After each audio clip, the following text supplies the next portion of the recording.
Journey to the Western Vernacular, Chapter 10, Trizen Heart Yaji's Celestial Marriage. Not long after walking, it was getting dark, and in a small forest not far away, a luxurious gatehouse could be faintly seen. Tang Seng said happily, "There is a place to stay tonight." As soon as Tang Seng and his apprentice came to the door, a middle-aged woman walked out of the room. "Go inside and rest." The woman led Tang Seng and his disciples to the hall, ordered the servants to prepare a fast meal, and talked to Tang Seng about their daily life.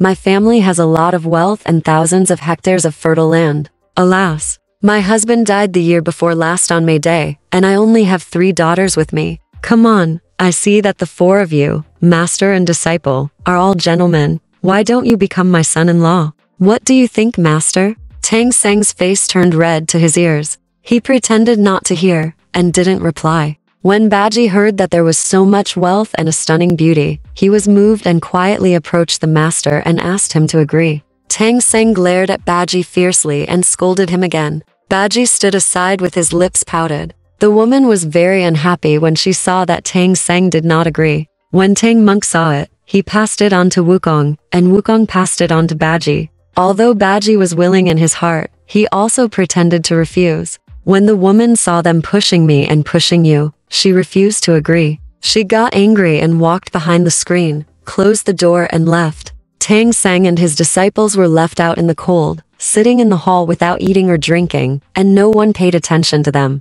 Bajie complained and said, "Master, why didn't you lie to her first, and then think of other ways after eating and drinking enough?" After that, he walked out of the hall and said to let the horses go. Wukong knew that Bajie had other thoughts, so he turned into a red dragonfly and followed Bajie. Bajie took the horse and had nowhere to go, so he walked along the fence to the back door. At this time, the woman and her 3 daughters were watching chrysanthemums in the courtyard. Bajie took a peek and saw that the 3 daughters were indeed as beautiful as gods. He couldn't help but have wild thoughts, and walked over cautiously with a smiling face. When the 3 daughters saw the stranger coming, they were so shy that they hid in the house. Bajie walked up to the woman, bowed respectfully, and called out affectionately, "Mom, I'm here to let you go." He asked the woman to marry her daughter to him. The woman asked, "Will your master agree?" Bajie said, "He is not my father, so he can't control that much." Wukong heard clearly, and quickly flew back to the front hall, restored his original appearance, and learned the conversation between Bajie and the woman.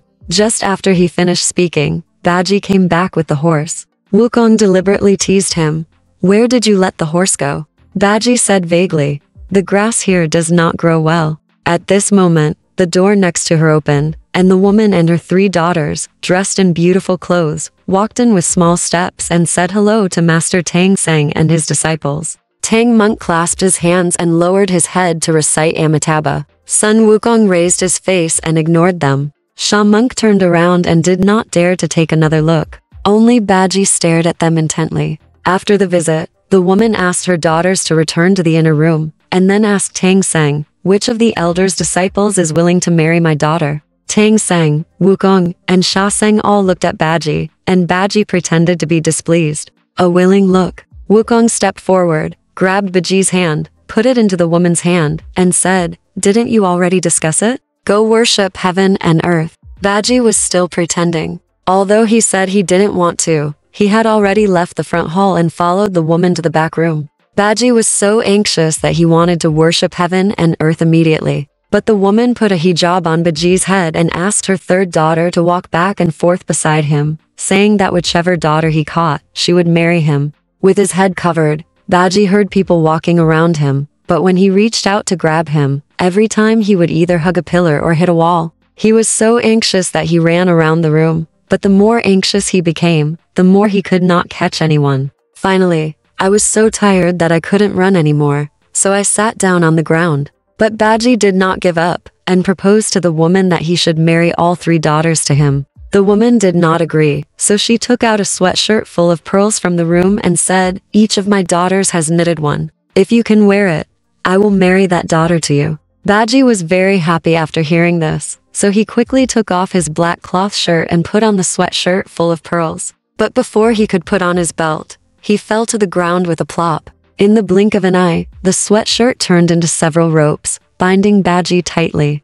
No matter how hard he tried, he can't break free. Let's talk about Tang Monk, Wukong and Sha Monk. After Bajie was taken away, the woman immediately sent someone to bring a lot of delicious food. After eating, they slept in the front hall. When I woke up, the east was already white. Tang Monk was in a hurry to go on his way. When he opened his eyes, he saw that the gorgeous houses where he lived were gone, and the three of them were sleeping in the wild. Tang Seng was so frightened that he hurriedly woke up Wukong and Sha Seng. Wukong looked back and found a note hanging on an old cypress tree opposite, fluttering slightly in the wind. He walked over, pulled off the note, and showed it to the master. Then he realized that the 4 women last night were transformed from the 4 bodhisattvas of Lishan, Guanyin, Samantabhadra and Manjusri, to test their determination to obtain scriptures. At this time, Bajie's cry came from the woods, "Master, come and save me. I won't dare to do it again next time." Tang Seng, Wukong, and Sha Seng followed the sound and looked for it,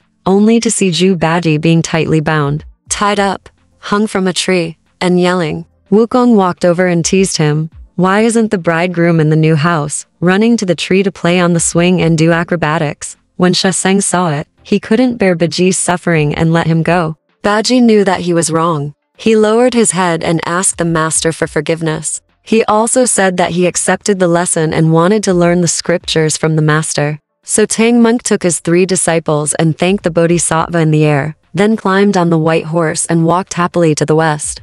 Alright, this part of the story ends here. Want to know what happened next? Let's listen to the breakdown next time.